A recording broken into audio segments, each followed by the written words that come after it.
Hello and welcome back to Bicycle Legs and another edition of Anniversary Albums. Today we're going to be looking at albums that are having a significant anniversary in the month of September 2024. For those of you who are new to this series, when I say a significant anniversary, I'm talking about one that ends in a 5 or a 0. So 50th, 35th, 40th, that sort of thing. You'll get the hang of it as we go along. As usual, I've picked 10 albums, and I have to say, this was one of the toughest months I've had in a long time to narrow it down to 10. I could have easily made this list twice as long and I still would have been leaving a bunch out. So please do let me know in the comments which ones you think I should have included, because I know there are a ton that I should have included, but I had to narrow it down to 10. So let's get started, and the first album we're going to have a look at is having its 40th anniversary in the month of September. It was originally released on the 3rd of September 1984, and that is Power Slave by Iron Maiden. This is one of my favourite Iron Maiden albums. I always say it's between this, Peace of Mind, and Seventh Son of a Seventh Son, as which one is my favourite, and it depends which day you ask me. But I love this album to death. It was on this tour later on that they would record the Live After Death live album, which is my absolute favourite Iron Maiden. Normally my favourite isn't a live album, but it is in the case of Iron Maiden. But this album, you know, it has so many great songs on it. It's got Aces High, 2 Minutes to Midnight. It's got Power Slave, the title track. It's got Rime of the Ancient Mariner. But you've also got some lesser known tracks like Back in the Village and Flash of the Blade and The Duelists. Every song on this album is really, really good. To me, this is sort of prime Iron Maiden. Absolutely love this album to death. The next album we're going to have a look at is having its 50th anniversary in the month of September. It was originally released on the 13th of September 1974. I know a lot of critics think this is one of his very best albums, and it's hard to disagree with that. And I'm talking about Late for the Sky by Jackson Browne. This was his third album. There's probably a couple I prefer over this, but this is an absolutely wonderful Jackson Browne album. The title track is just so beautiful. Fountain of Sorrow, one of his best songs, absolutely. Farther On and The Late Show, just great way to end side one. Then you've got the up-tempo Road in the Sky. You've got the Wonderful for a Dancer. Walking Slow's got a bit of a funky feel to it. And then you've got one of his sort of epic closing tracks in Before the Deluge. Absolutely brilliant. Lots of great work from David Lindley on electric guitar and slide guitar and violin. And yeah, just a really, really good album. And I must do a Jackson Browne show on the channel. I'm just trying to think of whether I'm going to do a ranking or whether I'm going to do something else with it. But Jackson Browne is one of my favourite artists. The very first rock concert I ever went to in 1986 was Jackson Browne, so he holds a very special place in my heart. As does indeed this next band that we're going to talk about, one of my favourite bands in the world. This particular album is having its 30th anniversary in the month of September. It was originally released also on the 13th of September, but in 1994. It's a bit of a watershed album for this band too. It's their fourth album overall. Their fifth album.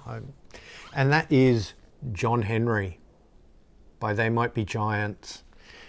And the thing about this album is this is the first album They Might Be Giants recorded with a full band rather than just the two of them and backing tracks and occasional guest musicians and that sort of thing. This one, they had a full band for it. It's also the longest album they ever did. It's a double album on vinyl. It's about an hour long, whereas pretty much every other album they've put out can fit onto a single record on vinyl. It starts off with the wonderful Subliminal. You have the great single Snail Shell. I mean, this album's got 20 songs on it. They Might Be Giants. They pack a lot into a relatively short amount of time. You got the wonderful Sleeping in the Flowers. aka Driver. I Should Be Allowed to Think's one of my favourite sort of witticisms in the They Might Be Giants catalogue. Extra Savoir Faire is wonderful. Oh, Do Not Forsake Me with the, just absolute, it's not them singing. They get these like real bass singers to sing that song. You get the wonderful Spy, Dirt Bike, No One Knows My Plan, Destination Moon, wonderful track. Meet James Ensor is like just a fan favourite among the They Might Be Giants fans. And then you've got Stomp Box, Out of Jail, Thermostat, but then it closes with one of my all-time favourite They Might Be Giants songs, which is The End of the Tour. Absolutely beautiful song. And it's got Mellotron or Chamberlain or something like that on it. Absolutely love it. It's, yeah, as I say, one of my absolute favourite They Might Be Giants songs. Love it to death. The next album we're going to have a look at is having its 45th anniversary in the month of September. It was originally released on the 21st of September 1979, and that is The Raven by the Stranglers. This is a Japanese pressing, as you can tell by the obi, and also it's the lenticular cover. So, very pleased to have this in my collection. This is very much where the Stranglers were sort of moving away from their punk roots, going into a more sort of gothic, a more open sound, more exploratory. Although those early albums still had that sort of exploratory feel to them. It's a creepy sounding album. It's got that wonderful photo on the back of them in the Viking longship. But this got so many great songs on it too. I mean, it's got the song Men in Black, which would end up leading to their next album, The Gospel According to the Men in Black, where they would sort of do a whole concept album based on the Men in Black. But you've also got the song Long Ships, you've got The Raven, the title track, Dead Los Angeles, Ice, Baroque Bordello. I have a particular attachment to the song Nuclear Device, which is subtitled The Wizard of Oz, AUS, because it's talking about a guy who was Premier of Queensland, which is my home state, back when I was a kid, a guy called Joh Bjelke-Petersen, who was this wannabe sort of tin pot dictator and, wouldn't allow public protests and was very, seemed very conservative and wanting to, outlaw things, smutty things and all that sort of thing. But secretly, and I don't know if the Stranglers knew this back in 1979, this government turned out to be like massively corrupt and, in bed with the police, who themselves were in bed with illegal gambling and prostitution, the whole bit. It was a shady, shady time for Queensland. And they kind of capture that a little bit in this song, which I think is wonderful. But you've also got Sha Sha Go Go, you've got Don't Bring Harry, Genetics. It's a really wonderful album. It's one of my favourite Stranglers albums. I really like that sort of late 70s, early 80s period Stranglers. I feel like they were doing some really interesting things in that point in their career. So yeah, and both J.G. Burnell and Hugh Cornwell were starting to do a couple of solo albums and that sort of thing as well. So yeah, really great stuff. The next album we're going to have a look at is having its 40th anniversary in the month of September. It was originally released on the 24th of September 1984, and that is Some Great Reward by Depeche Mode. They're well into their sort of Fairlight sounds at this stage, a lot of sampling of found object sounds and things like that to get the percussion and all that sort of thing. The song I remember off this album, because it got played a lot here, I don't know if it was a huge hit here in Australia, but it got played a lot on sort of TV clip shows and that sort of thing, is People Are People. I still love that song to this day. But you've also got the wonderful Master and Servant on here, which was a single, Blasphemous Rumours, but you've also got Something to Do and Lie to Me and It Doesn't Matter. It's a wonderful album. They're starting to get into their, probably what a lot of people consider their peak period. You know, the next couple of albums would be absolutely massive for them, and they would end up, you know, touring arenas and stadiums in the US and things like that. I don't think anybody could have seen that when this band first came out just a few years before this, but wonderful band, Depeche Mode. If you haven't sort of explored their catalogue, definitely give them a look. And this is a good place to start. So, yeah.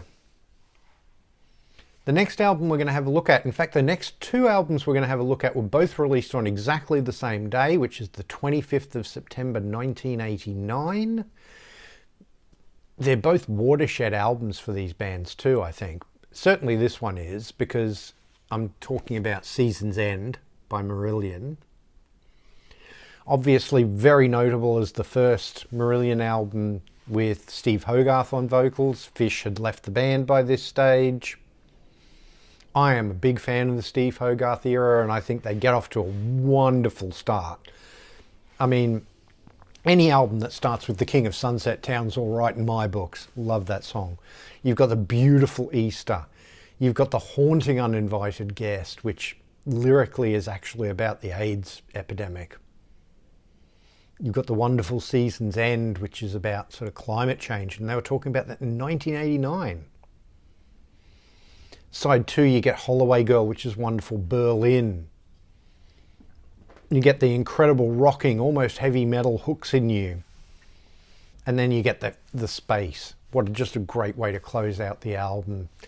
The CD version and the cassette version would also have a lovely little song called After Me on it.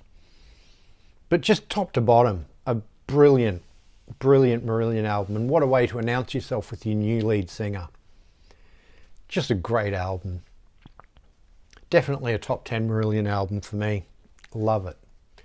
And on that very same day, the 25th of September 1989, one of my all-time favourite albums was released, and that is The Seeds of Love by Tears for Fears.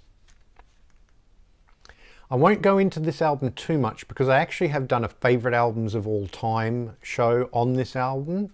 I'll leave a link to that in the description. I will also leave a link in the description to my studio albums ranked of Tears for Fears that I did with the wonderful John the MusicNut. I'll leave that in the description. This is a top 10 album of all time for me. That's how highly I regard this album. But you just got the, you know, Woman in Chains, Bad Man's Songs, Sowing the Seeds of Love, Advice for the Young at Heart. And then side 2 to me, even though the songs aren't as well known, might even be better for me because the atmospherics of it, just incredible. Standing on the Corner of the Third World, Swords and Knives, Year of the Knife, and then Famous Last Words to end the album. Top to bottom, what an incredible album. As I say, please do yourself a favour and look at my favourite albums of all time episode where I go into detail on this album. I can't say enough about how much I love Seeds of Love by Tears for Fears. Now, we are going to talk about one of the all-time legendary albums next. It's having its 55th anniversary in the month of September. It was originally released on the 26th of September 1969. I am, of course, talking about Abbey Road by the Beatles. I mean, look at that cover. One of the all-time iconic covers. One that's been parodied 100 times. And again, what is there to say about this album that hasn't already been said? I have done a Beatles studio albums ranked. I'll leave a link to that in the description. But I mean, Come Together. Something. You know, I mean, they were released as two sides of a single. Just incredible. Maxwell Silver Hammer. That song gets a little bit of crap from people, but I like it. Oh Darling is brilliant. Octopus's Garden, Ringo Comes to the Fore, writes a brilliant song with a little bit of help from George Harrison. You've got the incredible I Want You, She's So Heavy, and that's just side 1. Then you get Here Comes the Sun, one of George's, you know, greatest songs. the beautiful because with the 3-part harmonies, and then you get the legendary Abbey Road medley. You Never Give Me Your Money, Sun King, Mean Mr. Mustard, Polythene Pam, She Came In Through the Bathroom Window, which of course would be a hit single for Joe Cocker, Golden Slumbers, Carry That Weight, and The End. And then you get one of the first ever hidden tracks right at the end with Her Majesty. What can I say about this album, as I say, that hasn't already been said? Just an all-time brilliant album. Not necessarily my absolute favourite Beatles album, but definitely a top 5 Beatles album, without a doubt. Probably top 3 even, but just a great album. The next album we're going to have a look at is having its 40th anniversary in the month of September. It was originally released on the 27th of September 1984. It's by a local band for me, a Brisbane band. I am talking about the Go-Betweens, and I'm talking about Spring Hill Fair. I love the Go-Betweens. They're a band that a lot of people outside of Australia don't really know, and that's a real shame. I feel like this album is sort of the bridge between their early sort of post-punk music and their later more accessible, more sort of alternative rock kind of jangle pop kind of sound that they would have. But this is one of their great albums. I mean, not that they ever did a bad album, but you know, you've got Bachelor Kisses, you've got 5 Words, The Old Way Out. I love that song, The Old Way Out is still the new way in. You Never Lived, Part Company, Slow Music, Draining the Pool for You, River of Money, Unkind and Unwise. Yeah, I mean, just a great album from top to bottom. And as I say, this is definitely sort of moving away from that post-punk sound and into that more sort of jangle pop, alternative rock kind of sound. But whichever way you slice it, it's a great album, and there is no such thing as a bad Go-Betweens album. So if you've never checked out the Go-Betweens, this is probably not a bad place to start, because as I say, it's a bridge between the sort of 2 versions of the Go-Betweens that you have sort of sound-wise. I definitely recommend it. And then the last album we're going to look at today is having its 45th anniversary in the month of September. It was originally released on the 28th of September 1979, and that is Eat to the Beat by Blondie. I mean, this is the first album, I think, ever where they did a film clip for every single song on the album. I've got a CD and DVD, and it's got the DVD of all the songs, although they're in a different order than they are on the vinyl, funnily enough. But, you know, it's got The Wonderful Dreaming, it's got Union City Blue, I love that song, Atomic, great song, title track Eat to the Beat. But you've also got Hardest Part and Shayla and Slow Motion, Sound Asleep, Living in the Real World. It's a great Blondie album. You know, arguably it comes in between 2 even better Blondie albums. I don't know. I love this album a lot. So I don't know whether I'd necessarily say that, but I still love this album. So, and Blondie are a great band, and another band that I really need to feature on the channel. So look out for that hopefully in coming months.